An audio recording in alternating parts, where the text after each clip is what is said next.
Karibuni katika mtazamo wetu wa leo, tunaangazia je, operation Rising na ilikuwa ni halali na ilikuwa ni haki.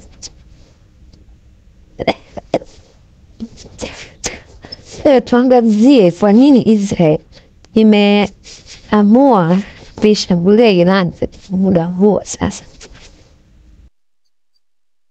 Nashukuru sana kwanza kabisa naomba ieleweke kwamba Israel haijaishambulia Iran. Kwa Israel imefanya shambulizi la kuonyesha Israel ndio iko hatarini kushambuliwa na Iran. Tunaona kwamba Iran mara nyingi ikiweza huwa wasiwasi na Iran na Israel na kuonesha ushawishi wake kujifuta taifa hili la Israel. Sasa kupitia vyanzo vyetu mbalimbali tulipata taarifa kwamba Iran inaelekea kutengeneza silaha za na adui yake namba moja ni Israel. Hivyo sisi katika kundi hami tukaamua kufanya hii jambo tunalofanya ili kuweza kunihami na waifu hapa. Naomba ieleweke kwamba Israel sio ambaye ni mchokozi, isipokuwa Israel imefanya kazi za kunihami dhidi ya wahalifu ambao iweza kufanya nao. Tunaomba vipi unakubaliana na hoja ambazo zimezungumzwa? Hapana, sio kweli. Israel imefanya uhalifu mkubwa sana ndani ya Iran bila ya sababu yoyote. Imetushambulia wakati tukiwa tukiendelea na majukumu yetu ya kawaida. Iran inazalisha madini ya uranium, lakini uranium hii inatumika kwa masuala ya kawaida ya kibinadamu na wala si katika matumizi ya kisilaha. Ndio maana tumesaini mkataba maalum na tupo katika uchunguzi wa kila mara, tunaendana na masharti ya mkataba, kitu ambacho Israel haikukifanya ingawa na yenyewe madini haya ya uranium. Kwa hivyo operation hii haikuwa sahihi na imeleta madhara kwa watu wengi bila ya sababu ya msingi.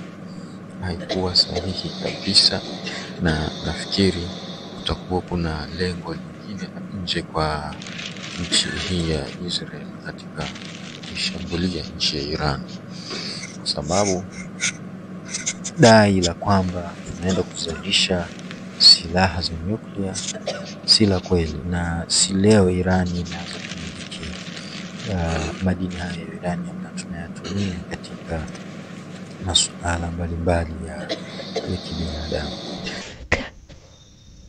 Nafikiri mjumbe wa Israel umemsikia hoja za upande wa Iran. Hawakuwa na utengenezaji huo wa silaha za nyuklia. Unaweza ukaelezeaje?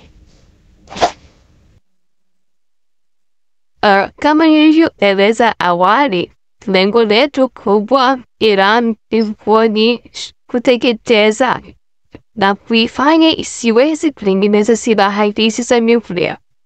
Na sisi hatukurupuki. Tunafanya haya mambo kwa taarifa za kiintelijensia, na ndio maana katika mashambulizi yetu tumelenga vinu vya nyuklia, tumelenga wanasayansi ambao wako mstari wa mbele kwenye kuzalisha hizi silaha za nyuklia, na vilevile tumelenga maafisa makamanda wakubwa wale wa kijeshi. Hii ni kuonyesha kwamba hatukutaka kuvuru watu wengine ambao hawahusiki katika program hii. Kwa hivyo endelea kusisitiza kwamba Israel lengo lake kubwa ni kunilinda, na tulikuwa tukimwahi adui kabla ya kutushambulia. Irani kwa nyoka kubwa ambalo tayari lilikuwa linafungua mdomo kutaka kutumeza. Mheshimiwa, haya ambayo yanazungumzwa ni usanii mtupu. Vifo vingi vimetokea vya wananchi wa kawaida Iran. Ukitazama taarifa za vifo utakuta wengi ni raia wa kawaida. Israel imelipua jengo la utangazaji, vyombo vya habari. Napiga vyombo vya habari jengo la IRIB. Mtangazaji anaendelea na matangazo yake, wanampiga bomba. Tazama taarifa za vifo vya watu wa Israel na watu wa Iran. Utakuta idadi ya watu wa Iran ni wengi ambao wamefariki. Hii ni kuonesha kwamba ni mashambulizi dhidi ya raia. Juzi zimesambaa picha za watu ambao wapo katika maziko, ni wengi. Tazama pia taarifa kutoka vyombo vya Israel na Marekani vikitahadharisha kwamba watu wa Tehran watoke. Tehran ni mji mkubwa na watu mamilioni kadhaa, unataka waondoke waende wapi? Maana yake kwamba hii ni makusudi ya kuleta taharuki isiyokuwa na sababu. Kwa hivyo bado mimi naona kwamba operation ya Rising Lion ni uhalifu na ni kuleta taharuki, na wala sio njia pekee ambayo ililazimika kufanyika.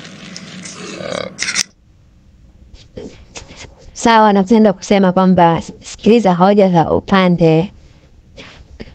pande zote mbili za kwa nini operation Rising Lion ilifanyika muda huu, na tutakuja kutolea ufafanuzi katika muda ujao kuona kwamba kipi hiki